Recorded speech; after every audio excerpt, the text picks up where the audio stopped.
Hello, and welcome to the Defence Files. This is a really disturbing case involving a 14-year-old boy, Jesse Stone, from Reddick, Florida.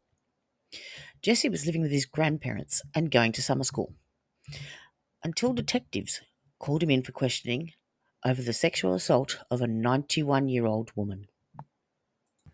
Detectives begin their search for the truth in front of his grandmother. Body camera footage from the early morning hours of June the 9th, 2024, shows Marion County Sheriff's deputies at a 91-year-old woman's home after she'd called to say she'd been sexually assaulted. Okay, I'm up here in Reddick. I'm at a house. A 91-year-old lady calls in saying she was just raped. We get on scene. She's beat up really bad. Deputies started walking the property looking for clues or someone possibly hiding, while others started securing the crime scene. We'll just get some tape. We'll lock down the house. Once she gets out, we'll wrap it up. Okay. To our crime scene. I got evidence coming, major crimes coming. Canine's coming, one's coming. Who do you want to go with her to the hospital? I don't care, as long as someone goes. I mean, if you talk to her, that's fine. If being it's a female, maybe Alyssa can go a little bit more comfortable. There was that lady's moved out of the way, right? The one that was up there. with the phone. Yeah. Hey, have the neighbor with the phone step out of our way.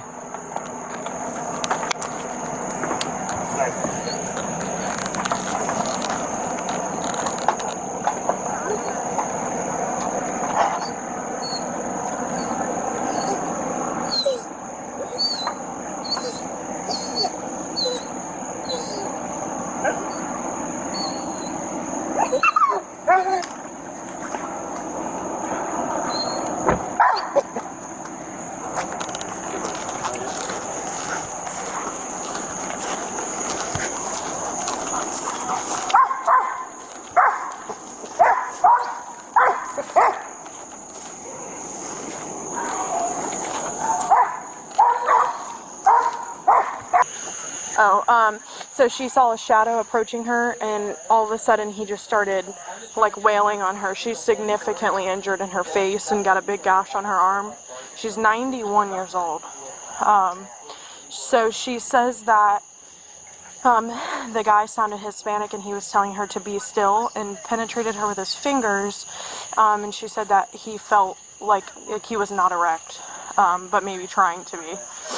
She said it lasted about 15, That's fine. Yeah. Yeah, she says he never took off his pants. She said he never took off his pants, and it lasted about 15-20 minutes, and he left about 5 to 10 minutes prior to us going there.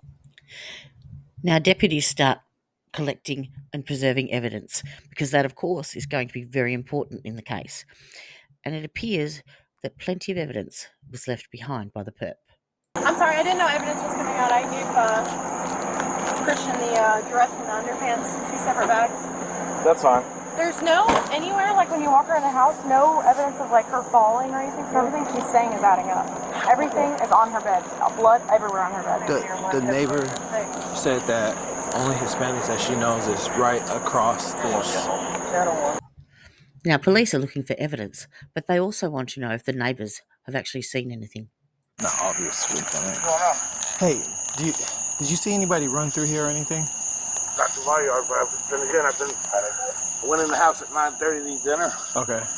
And came back out with my son and said he saw all the cars come up here. Okay. And I was sitting there for a minute. And Your son live here too? Huh? Your son live here too? Yeah, my son lives here. My daughter and son-in-law are down here from West Virginia on vacation. Okay. There was a car earlier that came up there, like when it was still daylight out there, but I think that was one of her friends. Okay. I mean, it looked familiar, like I've seen the car before. Okay.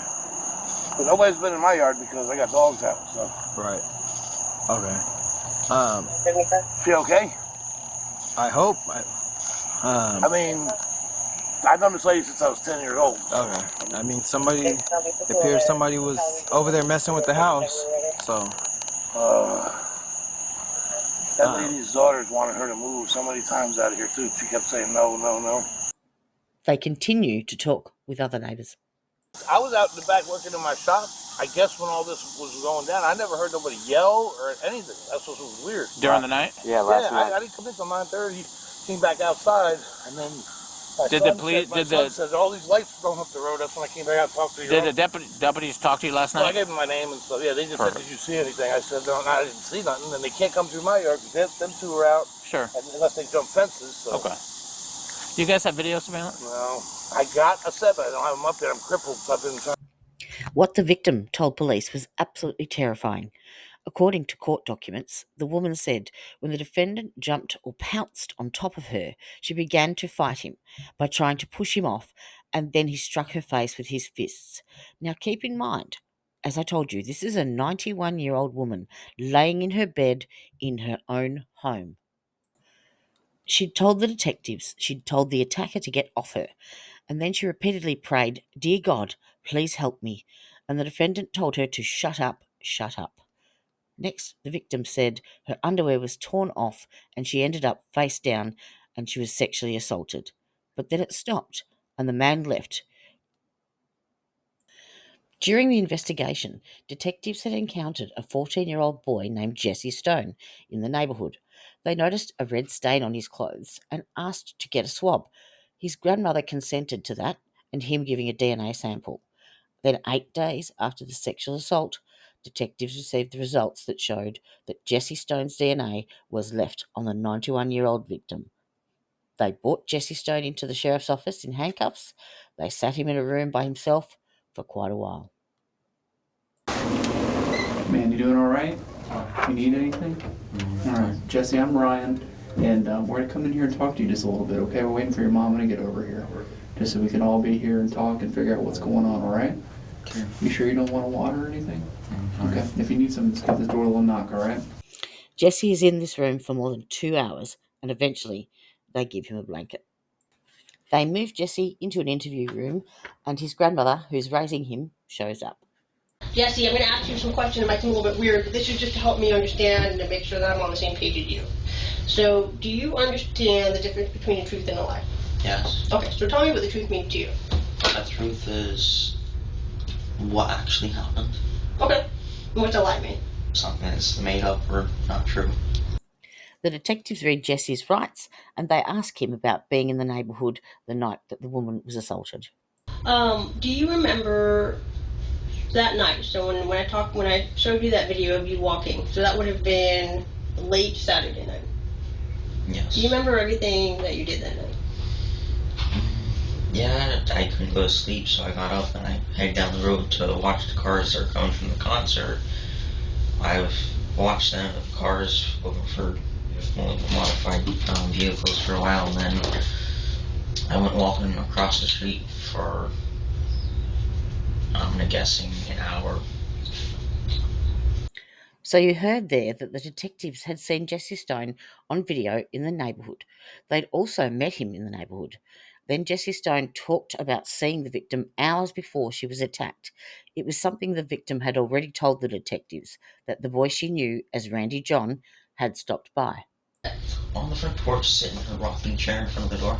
Okay, gotcha. So what was the last time, like, before then, when you had seen her, or I guess talked with her, like, kind of like you did that day?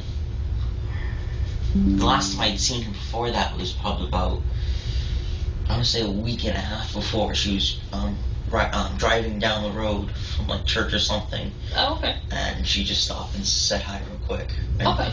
Yeah. Detectives then asked Jesse Stone whether he's ever been in certain parts of the victim's home, and this leads to their big gotcha moment. She's never asked for your help to do those types of like household chores, so like laundry or whatever. Okay. No, I've helped with the laundry machine, but not to do laundry. Not like you've never done her laundry for her or bed sheets or anything like that? No. You've never like taken a nap or slept in any of her bedrooms or anything like that? No. Okay. Do you remember if you've ever been in any of those bedrooms? No. No? No. I've never been in any room other than the living room, kitchen, the bathroom. Okay. Well, Randy Dunn, I think you probably know that I wouldn't ask that question unless I had a reason to. Okay. So, I'm just going to be honest with you because, I mean, I feel like you've been mostly honest with me. And I know your mom's been honest with me. Is it okay if I call you his mom? Yeah. Guardian? Okay. I don't mean to. It's okay, yeah. But when I came over to you on, Yeah. I think that was Sunday, and I was asking you about your clothes and the video and such, and I explained that I wanted to get your DNA because I knew that you had been over there before because you mentioned, like you told us today, that you had talked with her. So I knew that at the very least there would be evidence of you being in the porch. Yeah. Right? So I went and met with your mom, and you guys signed a consent form, and we got your DNA. Uh-huh. Okay.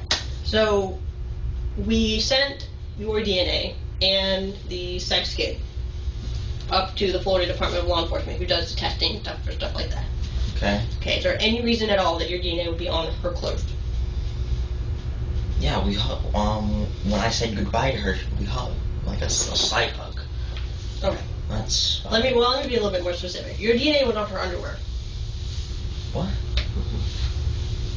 And so I want you to really use this time here to be honest with me about what happened that night, because I think that we know what happened, and I think that your mom knows what happened because she also wrote down a list of times that you went in and out of the house that night.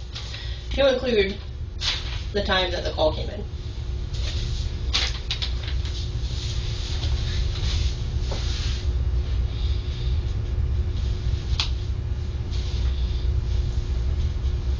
And I think you probably know that you wouldn't be in here unless we had a good reason to put you in.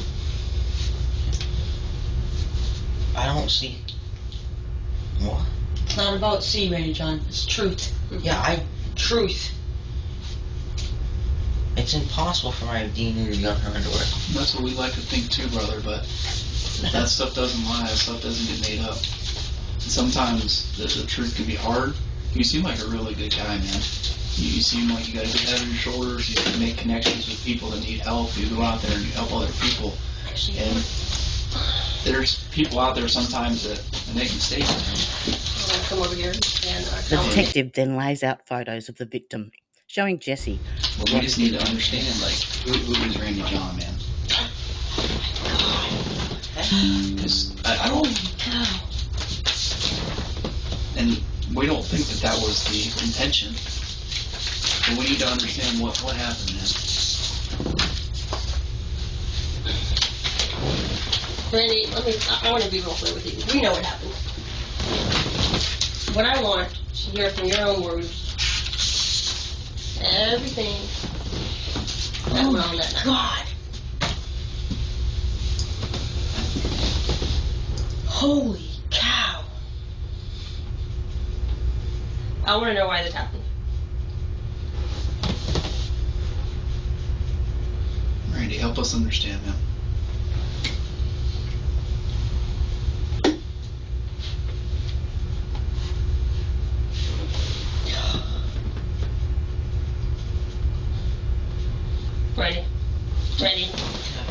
Randy, look at me for a second. You did this exact same thing when I asked you about you walking down the road or jogging down the road at 11 o'clock. And you did the whole, I don't remember, and I was like, and you finally admitted to it. And I think this is the exact same thing. I know what happened. And it's only going to help you for you to be honest with me about what happened. Because like I said, we know what happened because we have your DNA at the crime scene.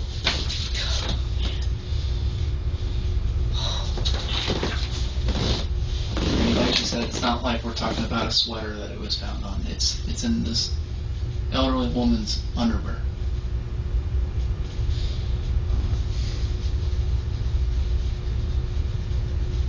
What are you thinking, man?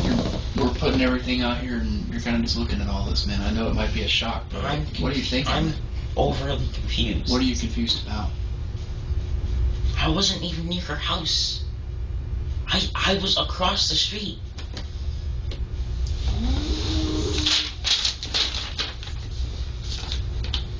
A whole hour? You were gone. Yeah.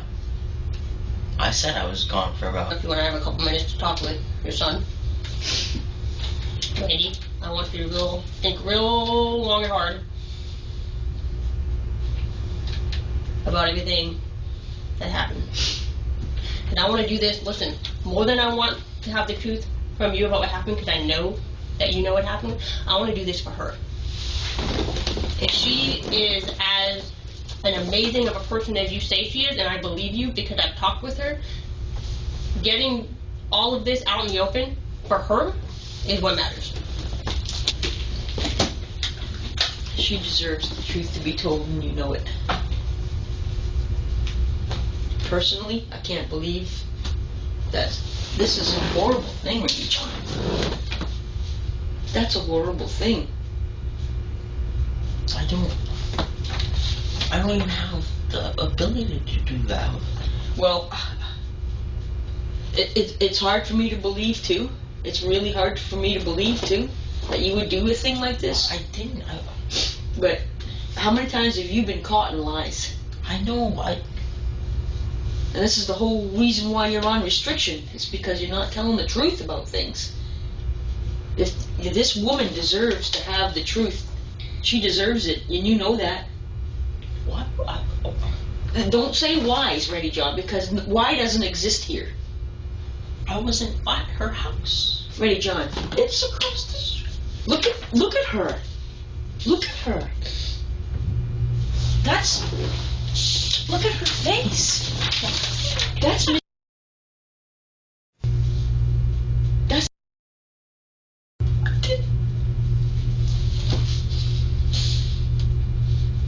I don't even think of that. I've never seen you hurt anybody, but I don't want to hurt. what the hell are you doing outside at that time of night? It doesn't make any sense. Do you understand? Ready, John, it doesn't make any sense. There's a million different things you can do. Being outside where you don't belong, and you know you don't belong out there. I'm sorry, but I'm an outdoorsy person. You're not an outdoorsy person. You're a sit in front of the TV kind of guy. When I don't have TV, I'm outside. Well, I don't know. I hope and pray you did not do this to this woman. I hope and pray. I hope and pray you did not do this. Because this is horrific. This is a human being. And she deserves justice. She does. If this would have happened to your sister, what would you do? Murder whoever did. If you know anything about this, Randy John, for her at least, if you care about her, tell the truth. Tell the truth. You know, we've been down that road before where you've been lying about something and you swear up and Randy. Jesse's grandmother leaves the room and the detectives then start doing most of the talking. I'm talking to your mom and she said that, I mean, you're 14, right? I think every 14-year-old's had some thoughts about what a woman's like and things like that. And I heard that you've been kind of exploring some nudity and pornography. Is that what's going on, man? The thing is, Grandma's got no reason to lie to me, and you have no reason to lie to me about that either. That's totally normal and totally fine. So is that something I heard you're taking Grandpa's phone and taking a look at that? No, I don't do it on Grandpa's phone. I haven't been able to do it since I had my computer because she takes everything away. Yeah. Well, is it true that you were looking at some of that stuff? Like I said, it's totally normal, man. Okay. And like I said, and I think like Detective Hardigan said, it's totally normal to want to find out about these things, especially for someone. It seems like you really truly cared about this woman. Yeah. And maybe you just wanted to figure out what was what, man. What it was like. Maybe you went into there, you didn't expect for her to be awake. And so you freaked out. And you panicked. Because that's what it looks like. Is that this was oh shit. And then maybe you just flopped around not expecting her to, maybe you just wanted to knock her out. You didn't think you would hurt her this bad. Mm-hmm. And then you got out of there. Because what we're trying to figure out, Randy John, is like Detective Hardigan said, like we're pretty certain of what happened. What we're trying to figure out is Randy John the kind of guy that breaks into people's houses with axes and chops them up into pieces and leaves them and murders them? Or did Randy John just make a mistake? Did he go into a house and expect this 91-year-old woman to be sleeping and maybe figure out something about life, and then things just went awry? Because thing is, people panic, man. And people do things that they don't mean and they don't want to do when they panic. So the detectives, as you saw there, tried to make Jesse Stone feel comfortable, just like he'd made a mistake. So he'd open up to them, and eventually he confesses saying that he'd watched pornography on the victim's iPad and then went into her room and assaulted her. His confession is redacted under the Florida law, so you won't be able to hear it. Honestly, Randy John, I feel like you probably wish that this had never happened. Like, I honestly still believe that you never really intended to hurt. Because you care about her. Yeah, I don't intend to hurt anyone. Mind if I give you some more stuff? Sure. So, how old were you when you started watching the porn videos?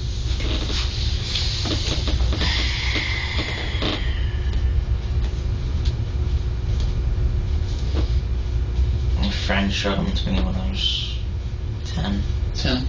So you've been watching them since you were 10? Off and on, yeah. The male detective and Jesse talk extensively about him watching pornography, and Jesse actually talks very openly and freely about it to him. Jesse Stone pleaded guilty to the charges back in December. He'll be sentenced next month. He is now 15 years old. That's it for now, so thank you so much for being here with me. If you've enjoyed this content, please give us a big thumbs up and press that subscribe button, and I'll see you next time.